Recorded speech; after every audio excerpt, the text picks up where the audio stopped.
Hai semua, selamat datang di Gra Investor.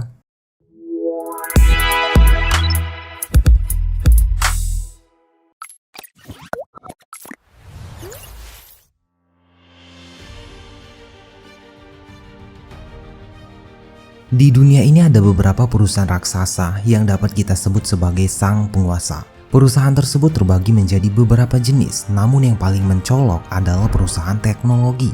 Pernah dengar Amazon, Alibaba, Apple, Google atau Facebook? Saking besarnya, perusahaan tersebut membawa pemiliknya menjadi salah satu dari 100 orang terkaya di dunia. Bos Amazon mengatakan kunci sukses adalah melakukan eksperimen untuk menghasilkan inovasi baru. Lain halnya dengan bos Alibaba yang mengatakan konsumen pertama, karyawan kedua, dan investor ketiga itu adalah siklus suksesnya Alibaba. Sedangkan bos Google dan Facebook mengatakan berani mengambil resiko dan tanggung jawab terhadap pekerjaan adalah rahasia kejayaannya. Tapi dari manisnya kata-kata motivasi yang disebutkan oleh bos-bos perusahaan raksasa tadi, ada faktor X yang tidak pernah disinggung bahkan dikatakan di publik dan media manapun. Faktor X tersebut adalah bagaimana cara mereka menguasai pasar. Sampai-sampai tidak ada satu perusahaan pun yang bisa menyainginya. Apabila Anda suka membaca artikel keuangan, menerapkan pembelajaran yang ada di dunia pendidikan atau menonton edukasi keuangan di televisi, kemungkinan beberapa dari Anda akan menjawab, ya jelas mereka bisa menguasai pasar sebab perusahaannya memiliki kinerja yang baik, produk berkualitas, memiliki jaringan bisnis dan melayani konsumen dengan sepenuh hati. Why? Jika benar begitu, lantas kenapa ada Kongres di Amerika Serikat yang melaporkan sebuah isu terkait taktik 4 perusahaan teknologi terbesar di dunia yang mendominasi dan juga telah memonopoli kedudukan mereka di dalam jaringan? Bahkan perusahaan besar itu telah memegang terlalu banyak kekuasaan, sekalipun ada puluhan perusahaan dengan penantang baru. Mark Zuckerberg dan kawan-kawan tidak akan khawatir sebab mereka adalah sang penguasa. Sayangnya di sini kita tidak akan membahas mengenai rahasia kegelapan dari perusahaan raksasa tersebut, tapi kita akan fokus ke faktor X, yaitu memonopoli pasar. Apa itu monopoli pasar? Contoh monopoli pasar, mengapa monopoli pasar dilarang? Bagaimana monopoli pasar bisa terjadi dan siapa yang pertama kali melakukan monopoli pasar? Jika monopoli pasar itu benar adanya, lantas apa dampaknya? Untuk mengetahui informasinya, mari kita telusuri lebih dalam mengenai fakta ekonomi yang satu ini. Namun sebelum itu, pastikan Anda sudah subscribe pada channel ini, sehingga Anda cerdas, Anda berani, dan Anda bekerja keras. Apa itu monopoli pasar? Monopoli adalah keadaan di mana suatu bisnis dikuasai oleh satu perusahaan atau pasar dan tidak memiliki pesaing sama sekali. Biasanya, produk atau jasa dari perusahaan monopoli adalah salah satu kebutuhan yang banyak dibutuhkan oleh masyarakat luas. Di sini sontak kita akan langsung berimajinasi, apabila hanya dikuasai satu perusahaan, maka tidak ada pesaing dan seluruh pasar akan dikuasai oleh perusahaan tersebut. Itu benar. Alhasil, perusahaan tersebut akan menghasilkan keuntungan yang sangat-sangat besar. Bahkan bisa kita sebut sebagai sang penguasa. Dengan begitu, dapat dikatakan perusahaan monopoli bisa memperoleh keuntungan maksimal, sekaligus memungkinkan mereka untuk menjadi pengendali pasar dan pengendali harga. Perusahaan baru pun sulit untuk memasuki pasar. Adapun faktor yang dinilai cukup kuat untuk memasuki pasar ini adalah antara lain, mereka memiliki lisensi pemerintah, kepemilikan atas suatu sumber daya tertentu, hingga hak cipta. Ada banyak contoh pasar monopoli yang dapat kita amati dalam kehidupan sehari-hari. Di Indonesia misalnya, PLN menjadi pihak monopoli sebagai pemasok utama listrik di seluruh Nusantara. Selain itu, ada pula Pertamina dan PDAM yang juga menjadi perusahaan monopoli dalam penyediaan bahan bakar dan air bersih untuk kebutuhan masyarakat. Contoh monopoli pasar yang pertama, Amazon. Amazon.com telah menjual produknya sendiri, sekaligus juga barang dari pedagang independen dalam satu platform. Oleh karena itu, laporan Kongres melihat tindakan ini sebagai kekuatan monopoli yang dimiliki Amazon atas banyak pedagang ini.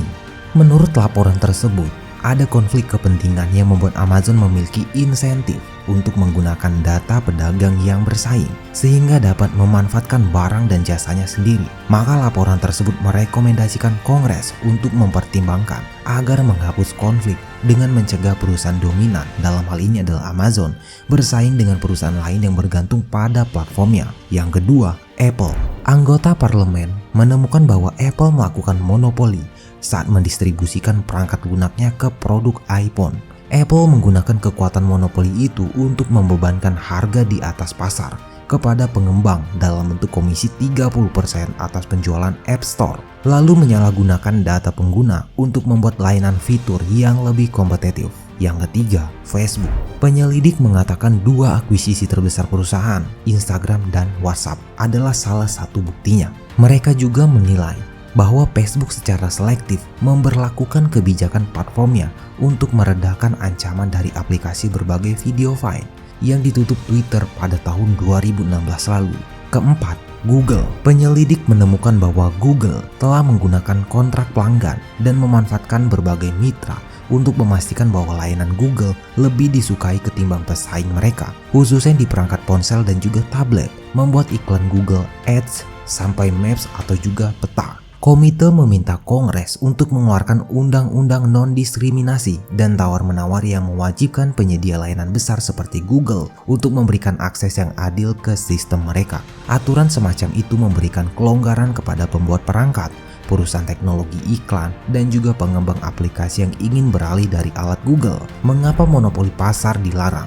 Pada tahun 1999, tepatnya bulan Maret, undang-undang tentang monopoli diterbitkan. Padahal diskusi tentang pentingnya undang-undang anti monopoli sudah lama dibicarakan. Hal ini sudah menunjukkan begitu lambatnya kita merespon perkembangan hukum yang sedang berlangsung saat ini, yang setiap detik mengalami perubahan, terutama hukum yang mengatur mengenai masalah bisnis. Pada intinya, undang-undang anti monopoli dirancang untuk mengoreksi tindakan-tindakan dari kelompok pelaku ekonomi yang menguasai pasar. Karena dengan posisi dominan, maka mereka dapat menggunakan kekuatannya untuk berbagai macam kepentingan yang menguntungkan pelaku usaha. Sehingga dengan lahirnya undang-undang anti monopoli, maka ada koridor-koridor hukum yang mengatur ketika terjadi persaingan usaha tidak sehat antara pelaku-pelaku usaha. Siapa yang pertama kali melakukan monopoli pasar?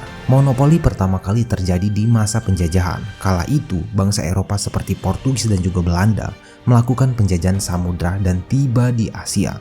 Mereka merasa menemukan daerah yang sangat kaya. Pasalnya daerah di Asia, khususnya di Indonesia, merupakan wilayah penghasil rempah-rempah yang sangat dibutuhkan oleh bangsa Eropa. Dalam perkembangannya, Portugis dan Belanda mampu menjadikan daerah penghasil rempah-rempah seperti Indonesia sebagai koloninya. Kebijakan kolonial Portugis yang memicu perlawanan lokal adalah monopoli perdagangan. Kesamaan kebijakan Portugis dan Belanda dalam bidang ekonomi di Nusantara adalah sama-sama menerapkan sistem monopoli perdagangan. Kemudian pada tahun 1511, bangsa Portugis di bawah pimpinan Alfonso de Albuquerque merencanakan mengirim 3 armada untuk membangun monopoli perdagangan. 2 armada berhasil dikirim, yaitu ke Maluku untuk mencari cengkeh dan ke Sunda Kelapa untuk mencari lada. Namun, armada ketiga yang rencananya dikirim ke timur untuk memonopoli kayu cendana tidak terlaksana karena kekurangan kapal. Penyebab terjadinya pasar monopoli.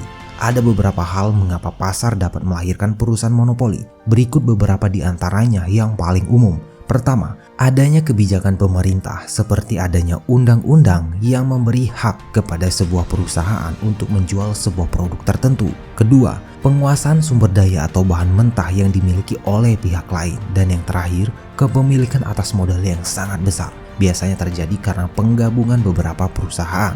Dampak monopoli pasar dinilai dari beberapa aspek dan sudut pandang. Monopoli tidak selamanya memberikan dampak buruk. Berikut adalah beberapa dampak positif dan juga negatif dari keberadaan pasar monopoli.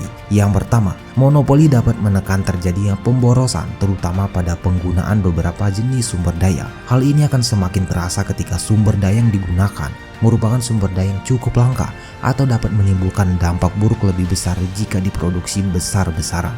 Perusahaan monopoli dapat bertindak semena-mena dengan memainkan harga, kualitas maupun kualitas produk yang dihasilkan. Monopoli juga berpotensi membuat perusahaan terkait enggan melakukan pembaruan kreatif untuk meningkatkan nilai produk karena telah merasa aman dan tak tergantikan oleh kompetitor. Dan pada akhirnya, konsumen menjadi pihak yang paling dirugikan. Peran pemerintah sangatlah besar dalam mengatur pasar monopoli yang ada. Bagaimanapun, perusahaan tetap harus tunduk terhadap pemerintah sesuai aturan yang telah ditetapkan. Tentunya dengan adanya aturan yang tepat dan pro rakyat dari pemerintah, baik konsumen maupun perusahaan dapat memenuhi masing-masing haknya secara adil. Kesimpulannya, dengan demikian sistem monopoli tersebut memang ada dan beberapa perusahaan di Indonesia juga menerapkannya. Dari adanya sistem tersebut, tentunya akan ada dampak baik dan buruknya bagi pegawai dan masyarakat. Semoga pembahasan tadi bisa menambah wawasan dan pengetahuan Anda. Saya ucapkan terima kasih dan sampai bertemu pada video selanjutnya.